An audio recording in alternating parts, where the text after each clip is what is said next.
2025년 7월 22일 새벽입니다.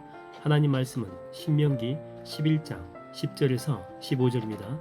내가 들어가 차지하려 하는 땅은 내가 나온 애굽 땅과 같지 아니하니 거기에서는 너희가 파종한 후에 발로 물대기를 채소밭에 댐과 같이 하였거니와 너희가 건너가서 차지할 땅은 산과 골짜기가 있어서 하늘에서 내리는 비를 흡수하는 땅이요 내 하나님 여호와께서 돌보아 주시는 땅이라. 연초부터 연말까지 내 하나님 여호와의 눈이 항상 그 위에 있느니라. 내가 오늘 너희에게 명하는 이 명령을 너희가 만일 청종하고 너희의 하나님 여호와를 사랑하여 마음을 다하고 뜻을 다하여 섬기면 여호와께서 너희의 땅에 이른 비 늦은 비를 적당한 때에 내리시리니 너희가 곡식과 포도주와 기름을 얻을 것이요 또 가축을 위하여 들에 풀이 나게 하시리니 내가 먹고 배부를 것이라. 하나님 말씀을 증거하겠습니다. 우리나라를 보면 기적 가운데 기적이다 그렇게 이야기하죠. 천연자원 없는 국가가 세계의 그룹들과 비교해도 손색이 전혀 없을 만큼 커다란 이 발전을 이룩했기 때문이죠. 이것을 우리는 한강의 기적이다 그렇게 말합니다. 서쪽으로는 이게 중국이 있지 않습니까? 그리고 북쪽으로도 또 중국이 있어요. 그리고 또 러시아가 위협하고 있고 동쪽으로는 일본이 위협하고 삼면이 바다이면서도 삼면이 또 적국에 둘러싸인 풍전 등화와 같은 그런 나라입니다. 그래서 정말 침략을 많이 받았죠. 그래서인지 몰라도 우리나라 사람 하면 이 깡다구 하나는 정말 대단합니다. 이 깡다구가 있어요. 그 중동의 그 뜨거운 산업 현장에 다른 나라 사람 절대 안 갑니다. 근데 우리나라 사람들이 가가지고 24시간 일을 해버립니다. 그 나라 사람들은요, 현지인들은 하루 5시간도 더워서 일 안 합니다. 근데 우리나라는 아침부터 새벽 일찍부터 밤 늦게까지 일합니다. 또 우리나라는 자원이 없기 때문에 인적 자원을 길러내기 위해서 얼마나 이 학구열이 또 뜨거운지 모릅니다. 우리나라는 원실 속이 아닌 광야 속에 있었기 때문에 더 단단한 민족이 되었다라고 볼 수가 있는 것이죠. 여러분, 이 지정학적으로 볼 때도 이 가나안 땅이 똑같습니다. 북으로는 아람이 있고 또 더 북으로는 아수르와 바벨론이, 또 서쪽으로는 블레셋이 있고 동쪽으로는 모압과 암몬이, 또 이 남쪽으로도요 에돔과 이집트가 호시탐탐 노리고 있는 그런 것이죠. 그리고 천연자원도 그렇게 풍족하지도 않습니다. 그리고 이집트 안에 있을 때는 나일강이 있었기 때문에 농사를 힘들게 할 필요가 없었죠. 근데 가나안은 요단강이 있긴 하지만 물을 끌어다가 쓸 수가 없어요. 그래서 적당한 때에 비가 내리지 않으면 파종도 못하고 수확도 할 수가 없는 그런 곳입니다. 그러니까 이 가나안 땅은요 철저히 하나님의 간섭 아래에 있는 그런 도시였다라고 하는 거죠. 하나님이 없으면 그냥 무너질 수밖에 없습니다. 하나님이 이곳에서 이스라엘 백성들이 살도록 한 이유는 철저히 하나님만 믿고 신뢰하면서 살게 하기 위해서죠. 하나님에 대한 그 믿음을 더욱더 견고하게 만들기 위해서입니다. 외국에 나가서 힘들고 외롭게 살면 전부 다 애국자가 된다고 하죠. 또 신앙심도 더 좋아진다고 합니다. 힘드니까 하나님 붙들지 않으면 살 수가 없기 때문이죠. 예전에 저도 고시원에서 공부할 때가 있었는데 부모님이 평소에 그렇게 기도하라고 했지만 거의 제가 새벽에 나가서 기도해 본 적이 없습니다. 근데 서울에 그 신림동이 고시원에서 공부를 하는데 나가지 말라고 해도 새벽에 알아서 가서 정말 새벽에 간절하니까 기도하지 않을 수가 없어요. 그것도 정말 간절히 합니다. 또 어디까지 또 새벽 기도 갔냐면 신림동에서 그 서빙고 온누리교회까지 가서 기도한 적도 있어요. 카풀로 해가지고. 그러니까 안 하던 것을 하는 거죠. 또 신림동 옆에 있는 그 교회에서 철학 기도도 합니다. 평소에 이거 한 번도 한 적이 없거든요. 근데 그만큼 간절하니까 그냥 내가 그냥 알아서 하는 것입니다. 여러분, 힘들게 사는 것이 꼭 나쁜 것만은 아닌 것 같아요.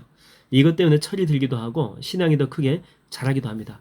남자들 이렇게 군대 가면 일반적으로 다 그럽니다. 부모 입장에서는 아들 하나밖에 없는 가정도 있잖아요. 안 가게 하고 싶은 그런 마음이 있어요. 힘드니까. 근데 그 중에 10중 8구는요 보내기 참 잘했다라고 생각합니다. 군대 가면 아들들이 안 하던 것을 해요. 편지를 쓰기도 하고 또 부모님 사랑합니다. 카톡 보내고 감사하다고 또 그렇게 이야기하기도 하고. 가끔은요 징그러울 정도로 180도 바뀌기도 합니다. 고생은 되지만 그곳에서 철이 드는 거죠. 내면이 더 단단해져서 오는 것입니다. 이 사도 바울이 썼던 13개의 서신서들은요 호텔에서 쓴 것이 아니에요. 휴양지에서 묵상하다가 쓴 것도 아니죠. 전부 다 전도 여행하다가 힘들 때, 고통받을 때, 때로는 감옥에 있을 때, 정신적으로, 육체적으로, 영적으로 힘들고 괴로울 때 그때 나온 것입니다. 기독교의 고전인 존 본연의 천녀역동도 마찬가지 아닙니까? 좋은 환경에서 음악 들어가면서 쓴 소설이 아니라니까요. 카페 같은 데 가가지고 거기에서 음악 들으면서 쓴 소설이 아니에요. 감옥에서 12년 동안 복역한 후에 또 다시 재수감이 돼요. 지옥에 2번 들어가는 것이죠. 근데 그는 그곳에서 성경 다음으로 가장 많이 읽히고 우리의 신앙에 도움을 많이 주는 값진 이 소설을 완성하게 되었다고 하는 것입니다. 여러분, 이 환경이 불편할수록 우리의 생각이 더 날카롭게 빛나게 되고 더 뚜렷해지게 되고 우리의 믿음 또한 더욱더 굳건해진다라고 하는 것입니다. 여러분, 예전에 그 럭키 치약 아십니까? 럭키 치약. 예, 그때 이제 한번 회사가 이익이 이제 많이 나지 않아가지고 정말 많이 힘들었더라고 합니다. 그래서 회사 전체에 공지하면서 아이디어 공모전을 했다라고 하죠. 이대로 가면 우리 회사 진짜 어려워진다. 우리 함께 아이디어를 모아가지고 해결해보자. 그래서 뭐 이사진들도 나름대로 최고의 정보력을 가지고 외국 바이어의 그런 도움들도 없고 또 회사에서 이렇게 위치가 높은 사람들도 있잖아요. 그런 사람들도 고급 정보를 바탕으로 제안서들을 만든 거죠. 좋은 환경에서 회의하면서 만든 것입니다. 근데 이때 획기적인 아이디어 하나가 나왔고 이 아이디어 하나로 회사는 이익을 30%가 넘게 됩니다. 그 아이디어가 뭐냐면은 치약 나오는 그 구멍 있죠. 그 구멍을 늘린다 이겁니다. 이게 정말 단순하잖아요. 또 회사도 이걸 만들기 위해서 비용도 많이 들어가지 않습니다. 그러나 회사를 돈방석에 앉혀놓은 것입니다. 근데 이 아이디어는 회사에서 가장 말단에 있던 그저 평범한 사원이 혼자서 막 치약 공장 가가지고 현장에서 바라보고 자기만의 공간 자체가 없잖아요. 뭐 길바닥에 앉아가지고 치약 짜면서 묵상하고 조그마한 이 구석진 자리 책상에 앉아가지고 몇 달 동안 고민 하다가 나온 아이디어입니다. 그러니까 좋은 조건에서 했던 사람들 것은 전부 다 탈락하고 바로 이 말단 직원이 밑바닥에서 고생 해가지고 제출한 이 아이디어가 채택되었던 것입니다. 여러분, 이스라엘에게 주신 이 가나안은요, 젖과 꿀이 흐르는 땅이라기보다는 하나님 없으면 한순간도 살 수 없는 광야입니다. 광야. 그런 땅이야. 척박한 땅입니다. 근데 이스라엘은 이 광야와도 같은 땅에서 기적들을 만들어냈다고 하는 것입니다. 오늘 우리가 있는 땅도 이 광야와도 같은 그런 곳일 수 있습니다. 그런데 우리가 우리 하나님만을 붙든다면 우리에게도 이 광야 속에서도 기적은 반드시 일어나게 될 줄로 믿습니다. 여러분들이 그 기적의 주인공이 되기를 주의 이름으로 축원드립니다.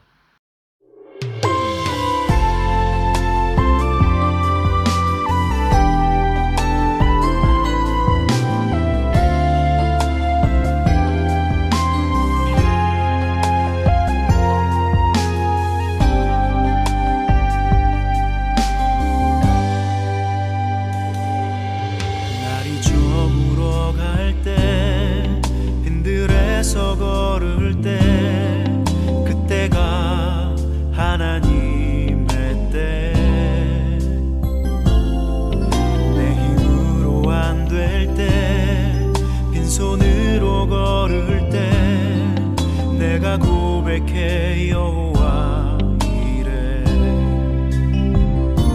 주가 일하시네 주가 일하시네 주께 아끼지 않는 자에게 주가 일하시네 주가 일하시네 신뢰하며 걷는 자에게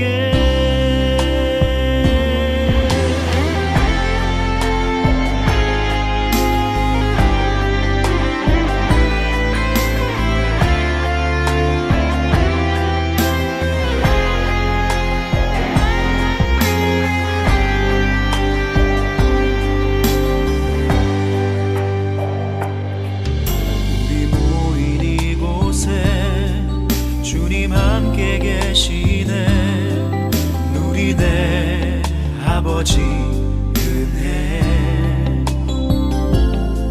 적은 떡과 물고기 내 모든 걸 드릴 때 모두 고백해 여호와 이래 주가 일하시네 주가 일하시네 주께 아끼지 않는 자에게 주가 일하시네 주가 일하시네 신뢰하며 걷는 자에게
내게